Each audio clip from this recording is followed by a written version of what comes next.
Hello friends, good morning. তোমরা সকলে কেমন আছো? আশা করি খুব ভালো আছো। আমিও ভালো আছি। আমার ছেলে আগে না ব্রাশ করতে চাইতো না, কিন্তু যবে থেকে বলেছি যে দাঁতে পোকা হয় ও তারপর থেকে ঠিক নিজেই ব্রাশ করে। তুমি কোথায় যাচ্ছ? স্কুলে যাওয়ার জন্য রেডি হয়েছো? ও আচ্ছা, কে দিয়ে আসবে তোমাকে?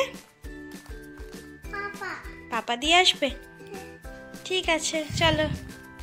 9টা বাজছে, স্কুলে চলে যাও। ওকে? 7:30 বাজেনি বাবা, 9টা বেজে আছে। তোমার তো 9টা থেকে স্কুল।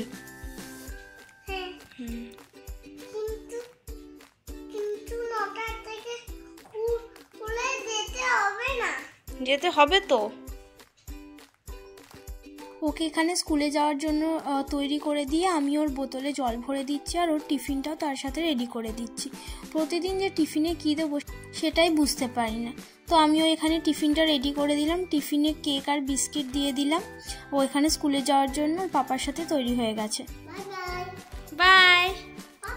তারপর আমি ওদেরকে স্কুলে পাঠিয়ে দিয়ে এখানে বেডরুমটা গোছাতে চলে এসেছি। কালকে আমি আমার বেড কভারটা তো আগেই কেচে দিয়েছিলাম, নতুন বেড কভারও বিছিয়ে দিয়েছি। আর এখানে বালিশের কভারগুলো কালকে কেচে দিয়েছিলাম, কিন্তু কালকে রাতে আর পরানো হয়নি বালিশের কভারগুলো। তার জন্য এখন সকালবেলাতে ঘুম থেকে উঠে ফার্স্টে বালিশের কভারগুলো পরিয়ে নিচ্ছি, আর তারপরে পাশ বালিশের কভারটাও আমি পরিয়ে নিচ্ছি। সব একসাথেই কেচে দিয়েছিলাম।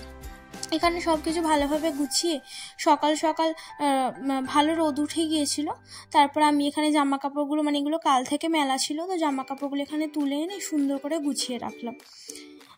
আমাদের মেয়েদের দেখবে কাজের শেষ নেই। সকালে ঘুম থেকে ওঠার পর থেকে প্রচুর কাজ থাকে, আর এমন কাজ থাকে যেগুলো হয়তো চোখে দেখা যায় সেরকমও যেমন কাজ থাকে, আবার চোখে দেখা যায় না এরকম অনেক কাজ থাকে। শুধু যে রান্না বান্না ঘর পরিষ্কার সেটাই না, মানে প্রতিদিন অনেক অনেক কাজ বেরোয়। ঘর পরিষ্কার করা, তারপর হচ্ছে মানে এখন তো শীতকালে প্রচুর ধুলো হয়, সেটাই বলছি যে চোখে দেখা যায় না এরকমও কিন্তু অনেক কাজ থাকে। যেমন ড্রেসিং টেবিলের আয়না পরিষ্কার করা, মানে কাঁচগুলো পরিষ্কার করা এরকম। এই বালিশের কভারগুলো না আমি ওই মেলা থেকে কিনেছিলাম। তারপর আমার হাজব্যান্ড চলে এসেছিল ওকে স্কুলে দিয়ে। এখানে আমি আরও চা খাবো বলে চা নিয়ে বসে পড়েছি। যতক্ষণ এই চাটা খাওয়া হয় না ততক্ষণ না মনে হয় না এনার্জি পাচ্ছি বলে।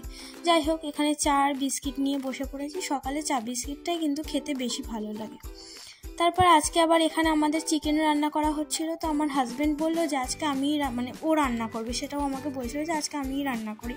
ও কিন্তু বেশ ভালো রান্না করে, ও আমার থেকেও ভালো রান্না করতে পারে। আমি তো বলতে গেলে ওর থেকেই রান্না শিখেছি। আমার মা দিদাদের থেকে কিন্তু রান্না শিখে আমার বিয়ে হয়নি, আমি বিয়ের পর কিন্তু ওর থেকেই রান্না শিখেছি। ও আগে রান্না করতো, তখন আমি দাঁড়িয়ে দাঁড়িয়ে দেখতাম, তারপর তো আমিও টুকটাক করে রান্না করতাম। এখন তো মোটামুটি রান্না পারি, খাওয়ার মতো। তো যাই হোক, এখানে লাল শাক ভাজা হয়েছিল আর চিকেন আলু দিয়ে রান্না করা হচ্ছিল। তারপর আমি ঘর পরিষ্কারের কাজে লেগে গেছি। পাপোশগুলো ভালোভাবে একদম ঝেড়ে রোদে একটু দিয়ে রাখলাম। ততক্ষণ আমি ঝাঁট দেওয়া মুছে নেব, তারপর আবার পাপোশগুলো এখানে দিয়ে দেবো। আমি এখানে তোমাদেরকে চিকেনের কালারটা দেখাচ্ছিলাম, খুব সুন্দর চিকেনের কালারটা এসেছে, আর খেতেও না ভীষণ টেস্টি হয়েছিল।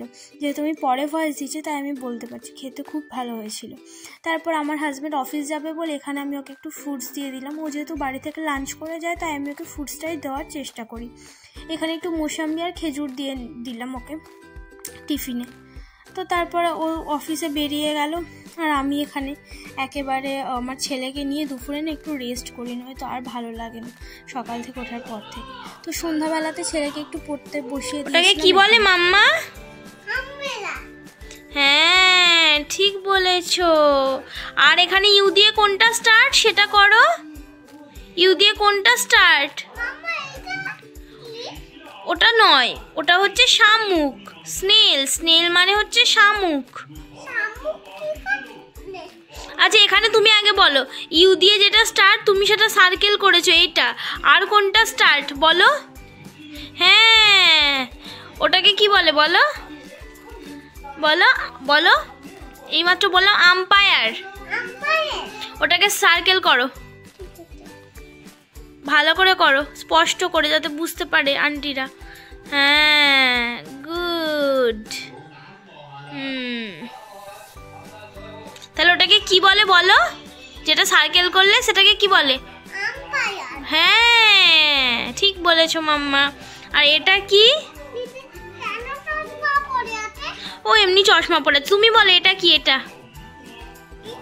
আগে আমি যেটা জিজ্ঞাসা করছি, এটা কি? এটা হ্যাঁ ঠিক বলেছো। আর এটা কি? এটা স্টার। হ্যাঁ, আর এটা কি? এটা গুড। আর এটা বলো তো? হ্যাঁ, বাসে করে স্কুল যায়। হ্যাঁ ঠিক আছে। আমরা দুদিন আগে বইমেলা গিয়েছিলাম, আর বইমেলাতে গিয়ে বই কিনবো না সেটা তো হতে পারে না।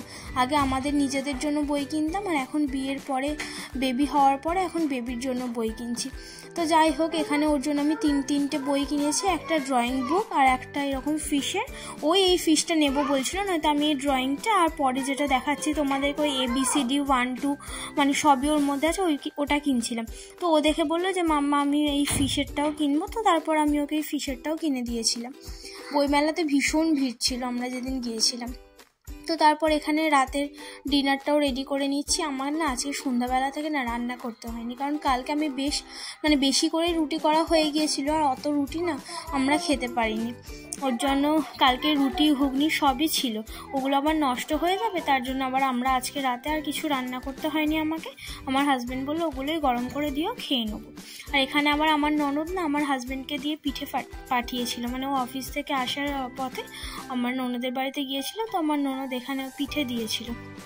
পিঠেটাও খেতে খুব টেস্টি ছিল। এখানে তো অনেক কম হয়ে গেছে, আসার পরপরই না আমরা খেয়ে নিয়েছি অনেকটা। আর এই দেখো, এই ফরচুনের সয়াবিনটা আমার হাজব্যান্ড আজকে কিনে এনেছিল। এখন আবার এটা আমরাও আগেও খেতাম, কিন্তু আগে না এর সাথে ফ্রি পাইনি, এখন ইদানিং করে আবার এটার সাথে না এরকম একটা বোল টাইপের ফ্রি দিচ্ছে, কাঁচের মানে বাটি টাইপের, বেশ দেখতেও সুন্দর কিন্তু বাটিটা ছোটোর মধ্যে। আজকের ভিডিওটা এই পর্যন্তই। কেমন লাগলো অবশ্যই জানাতে ভুলো না।